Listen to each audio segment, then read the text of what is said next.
안녕하십니까. 맨눈으로 세상의 흐름을 읽어드리는 Y타임 정세 분석의 주북일입니다. 중국이 유럽연합 EU를 잃었습니다. 시진핑 중국 국가주석에게 있어서 가장 중요한 행사 중의 하나인 7월 1일에 중국 공산당 창당 100주년을 한 달여 앞두고 날아온 이 유럽연합발 악재가 중국 전역에 엄청난 충격파로 몰려오고 있습니다. 그리 안에도 미국과의 대충돌로 인해 가지고 이 정치, 경제 모든 면에서 디커플링이 일어나고 있는 상황에서 이 유럽마저 등을 돌리게 되니까 이 중국 당국이 당혹감에 빠져 있다는 이야기입니다. 이런 냉혹한 외교 현실로 인해 가지고 이 공산당 창당 100주년 축제 분위기가 위축될까 두려워하면서 파문을 축소하기에 급급하고 있다. 이렇게 일본의 니케이 아시아가 27일 보도를 했습니다. 중국은 지난해 말까지만 해도 이 미국과의 디커플링을 상쇄하려고 7년여간 아주 오랫동안 공을 들여가지고 이제 강력하게 밀어붙였던 게 있는데 그게 뭐냐면 유럽연합 EU하고 투자협정 체결입니다. 이게 거의 성사 단계에 이르렀습니다. 그리고 실제 이제 비준 절차만 남은 상황이었는데 이 신장 우이구르의 인권 문제가 부각되면서 이 모든 절차들이 지난 5월 20일 전면 보류가 됐고요. 사실상 백지화 수순으로 몰리고 있습니다. 실제로 중국은 지난해 말에 이 유럽연합과의 투자협정이 성사가 되니까 이를 국제정치 분야에서의 엄청난 승리라 그러면서 단순한 경제적 이익보다 더 큰 전략적 의미를 갖는다라고 주장을 한 바 있습니다. 특히 미국의 트럼프 행정부 시절에는 이 미국과 유럽연합이 별로 사이가 안 좋았죠. 그 시큰둥한 관계였기 때문에 이 미국과의 디커플링에도 불구하고 그 빈틈을 유럽연합이 충분히 메워줄 수 있을 것이라 그렇게 생각을 했던 것으로 보입니다. 그런데 그렇게도 중요한 중국의 외교적 카드가 물거품이 될 위기에 처한 겁니다. 니케이는 지금 같은 추세라 그러면 이 중국 공산당 창당 100주년 행사에 베이징의 축하 메시지를 이렇게 전할 서구의 지도자들은 거의 없을 것이다. 이런 전망까지 내놔가지고 침울한 중국의 분위기를 대변해 줬습니다. 더더욱 큰 문제가 뭐냐면 중국이 지금의 이런 외교적 상황을 뒤집을 만한 반전 카드가 전혀 없다는 데 있습니다. 자, 그래서 이렇게 유럽연합이 반전되니까 중국이 다급해졌죠. 그래서 유럽 내 몇몇 국가들한테 SOS를 치면서 이 분위기 전환을 노리고 있습니다만은 별다른 진전이 보이지를 않습니다. 중국의 리커창 총리는 지난 17일 마리오 드라기 이탈리아 총리하고 전화 통화를 가졌습니다. 그러면서 이 중국과 EU의 투자 협정이 조속히 체결되고 발효될 수 있도록 이탈리아가 도와달라고 요청을 했습니다. 리커창 총리가 이 이탈리아에게 도움을 요청한 것은 G7 국가 중에서 유일하게 중국의 1대1로에 참여를 하고 있고요. 두 나라가 오래도록 연대를 같이 해왔기 때문에 그런 겁니다. 여기에 이탈리아는 G20 국가의 올해 의장국이기도 합니다. 그러나 성과는 전혀 없었습니다. 중국은 이탈리아에 이어서 프랑스에도 SOS를 보냈습니다. 홍콩에서 발행되는 사우스 차이나 모닝 포스트는 27일 중국 상무부 성명을 인용해 가지고 왕원타오 중국 상무부장이 지난 25일 프랑스의 프랑크 리스테르 대외 통상장관하고 화상회의를 가졌는데 유럽 의회의 비준 보류에 대해서 중재를 해달라고 요청했다. 이렇게 보도를 했습니다. 중국 상무부 성명에 따르면 이 왕 부장은 프랑스가 가능한 한 빨리 중국과 유럽연합과의 투자협정이 비준되고 효력이 발생할 수 있도록 적극적인 역할을 해주길 희망한다. 이렇게 말을 했다는 겁니다. 그런데 이 프랑스 대외통상부의 발표 자료에는 유럽연합과의 투자협정에 대한 내용은 아예 빠져 있고요. 다만 이 두 장관이 중국과 유럽연합 간의 무역 관계에 대해서 논의했다. 이 내용만 담겨 있다고 SCMP는 전했습니다. 오히려 이 프랑스 측의 발표 자료에 보면 리스테르 장관이 왕 부장한테 경제적 교류의 불균형을 조정할 필요성을 강조했다. 이 내용이 포함되어 있습니다. 자, 이 프랑스 역시 중국의 정중한 중재 요청을 거절했다. 이런 의미가 되겠죠. 그러니까 프랑스나 이탈리아가 중국의 간곡한 부탁마저 거절한 이유가 뭐냐? 그만큼 지금 유럽연합 내에 반중국 분위기가 팽배해 있다 하는 그런 이야기입니다. 자, 그렇다면 왜 이렇게 유럽연합이 반중국이 되었을까요? 이렇게 유럽연합 내의 분위기가 험악한 것은 사실 중국이 자초한 측면이 큽니다. 지난 1월 영국의 BBC가 신장 위구르 인권 문제를 집중 부각하면서 이 유럽 사회에서 반중국 분위기가 확산됐죠. 그러니까 유럽 의회도 이 문제를 집중 거론하기 시작했습니다. 그러다가 지난 3월에 유럽 의회가 신장 위구르 인권 문제를 거론하면서 지난 1989년 천안문 광장 사태 이후에 처음으로 대중국 제재를 가했습니다. 신장 위구르 소수민족 강제 노동 등에 관여한 혐의를 가지고 중국 공안계통의 고위 관료 4명을 제재를 한 겁니다. 사실 이 유럽연합의 입장에서도 중국이 미국을 제치고 최대의 교육국이 됐고요.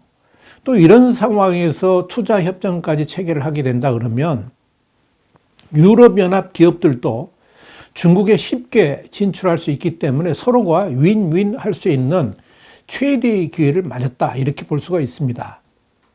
그럼에도 유럽연합은 중국의 인권 문제를 그대로 덮어둘 수는 없었습니다. 유럽 사회에서 이 중국의 인권 문제에 대한 여론이 너무나도 안 좋았기 때문에 그렇습니다. 그래서 결국 중국을 향해서 제재를 한 건데요. 문제는 그 다음입니다. 이 유럽연합의 이런 제재에 대해 중국도 발끈하면서 유럽연합에 역제재를 가했습니다. 신장 위구르의 인권 문제는 아무리 중국이 해명을 해도 이미 다양한 채널로 실태가 다 드러나 있는 상황입니다. 변명할 여지가 별로 없다는 거죠.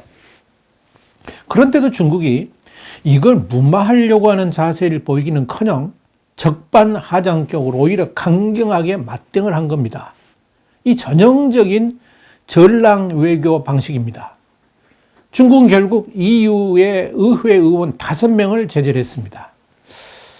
특히 이건 제가 볼 때 너무너무 잘못된 선택이 아닌가 보여집니다. EU의 의회 의원을 제재했다는 것은 결국 EU의 의회 자체를 제재한 것이나 다름없고요. 이건 EU 전체 국가들에 대한 정면 도전이나 다름없기 때문에 그렇습니다.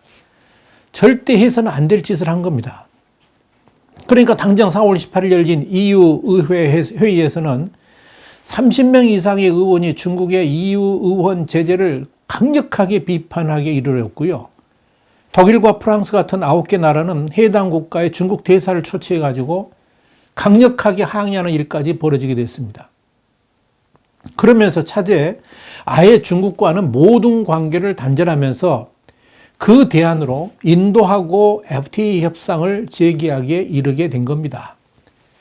자, 여기에다가 리투아니아가 17개 중유럽 및 동유럽 국가하고 중국과의 협의체인 17+1 체제를 탈퇴를 했죠. 이걸 우리 와이타임스가 자세하게 분석 보도를 해드린 바 있습니다. 그러면서 이 중국과의 관계 단절을 강력하게 요구한 것이 기폭제가 돼가지고 결국 중국이 이 사활을 건 외교적 노력이 사실상 물거품에 될 가능성, 그럴 위기에 처해 있다 하는 그런 이야기입니다. 이 17+1 체제가 중요한 이유가 뭐냐면 비교적 중국과 가까운 사이인 공산국가 출신의 동유럽 국가들하고 또 비교적 우호적인 중유럽 국가들하고 연합체를 통해 가지고 이 중국이 유럽 지역에 진입하기 위한 디딤돌 역할을 하려고 하는 중국의 강력한 의지가 여기에 담겨 있기 때문에 그런 겁니다. 그래서 이 17+1 협의체에는 시진핑 주석이 직접 참여할 정도로 깊은 관심을 보였었습니다. 그런데 그 리투아니아가 그 판을 다 깨버린 겁니다. 자, 문제는 또 중국이 그런 리투아니아에 대해서 의회 의원 1명을 포함해 가지고 유럽인 10명에 대해서 보복 제재를 가했다는 사실입니다. EU 의회 의원들과 마찬가지로 중국 본토하고 홍콩, 마카오 이런 데 입국을 금지하는 내용입니다. 참 이게 웃기는 건데요. 이런 중국식 전랑 외교는 곧바로 엄청난 역효과를 불러왔습니다. EU 의회 의원들이나 리투아니아 의원들이 중국 땅에 안 가면 그만이죠. 그런데 중국의 그런 공격적 외교로 대변되는 전랑 외교는 EU 전체 국가에 부정적 이미지를 심어주면서 급기야 차이나 보이콧, 중국 보이콧으로 확산되게 된 겁니다. 중국 언론들의 대응 또한 문제입니다. 인민일보의 자매진 황구시보는 리투아니아의 17+1 협의체 탈퇴에 대해서 사설을 통해서 이렇게 말을 했습니다. 중국의 핵심 이익을 건드리지 말라 경고하면서 리투아니아는 중국 같은 대국에 맞설 만한 나라가 아니다라고 지적을 했습니다. 자오리젠 중국 외교부 대변인도, 자오리젠 중국 대변인도 아주 전랑외교의 대명사 같은 사람이죠. 이 사람이 지난 5월 21일 리투아니아가 자신들의 실수를 즉각 시정하고 전반적 상황에 더 이상 해를 끼치지 않도록 해야 된다라고 주장을 했습니다. 이런 중국의 대응에 대해서 리투아니아는 물론이고 유럽연합은 또 분노를 했습니다. 이 리투아니아의 분노는 단지 그 나라 자체로 끝나는 것이 아니고요. 사실상의 공동 운명체인 발트 3국, 그러니까 에스토니아, 리트비아에게 곧바로 전이가 됩니다. 이들 국가들은 제2차 세계대전 당시 이 러시아에 의해서 강제 합병된 국가들이기도 하죠. 그런데 이들 국가들은 지난 2014년 이 크림반도를 우크라이나로부터 강제 합병했던 그 장면을 두 눈으로 똑똑히 목격했습니다. 그런 러시아하고 밀착 관계에 있는 중국을 주목하고 있던 차에 중국이 리투아니아를 막대하니까 공동의 분노로 확산되게 된 겁니다. 또 이들 발트 3국의 분노는 곧바로 유럽연합 전체 나라들에게 그대로 전달됐습니다. 그러니까 당연히 17+1 협의체가 흔들릴 수밖에 없는 거죠. 여러분, 이런 상황에서 중국 외교의 악재들은 계속 쌓여만 가고 있습니다. 우선 중국의 우호적이었던 독일의 정치 상황이 급변하고 있습니다. 중국과 유럽연합과의 투자협정을 체결하는 데 큰 역할을 했던 독일의 메르켈 총리가 9월 독일 연방의회 선거 후에 사임하게 됩니다. 그런데 현재 상황으로는 이 중국과 유럽연합 간의 투자협정을 강력하게 반대를 해왔던 녹색당이 정권을 잡을 가능성이 아주 높습니다. 그렇게 되면 중국은 유럽에서 비빌 언덕이 하나, 큰 언덕이 하나 사라지게 됩니다. 여기에 호주하고의 무역 갈등도 극에 달해 있습니다. 중국과 호주 간의 문제 역시 중국의 공격적 외교, 그러니까 전랑 외교가 원인이었죠. 또 하나가 더 생겼습니다. EU하고 일본이 손을 맞잡고 중국을 공격하는 일이 발생한 겁니다. 샤를 미셸 EU 정상회의 상임의장하고 우르졸라 폰데라이엔 EU 집행위원장 그리고 스가 총리가 27일 우리는 동중국해, 남중국해 상황에 대해 심각하게 우려하면서 현재 상황을 바꾸려고 하는 어떠한 일방적인 시도도 강력히 반대한다라 그랬습니다. 그러면서 대만 해협의 평화와 안정의 중요성을 강조한다라고 이구동성으로 같이 말을 한 겁니다. 여기에 대해서 일본 요미우리 신문은 일본과 EU가 대만 문제하고 관련해 가지고 결속 의지를 보여주는 것으로 중국을 견제하려고 하는 의도가 있다라고 분석을 했습니다. 지난 4월 미일 정상회담과 이달 초 주요 7개국 회의, 그러니까 G7 외교 개발장관 회의 후에 발표된 공동성명에도 이 대만 해협의 평화와 안정의 중요성이 명시된 바 있죠. 이런 상황에서 미국과 중국 간의 정상 외교는 전혀 길이 보이질 않고 있습니다. 여기에 낸시 펠로시 하원 의장은 베이징 올림픽의 외교적 보이콧까지 들고 나왔죠.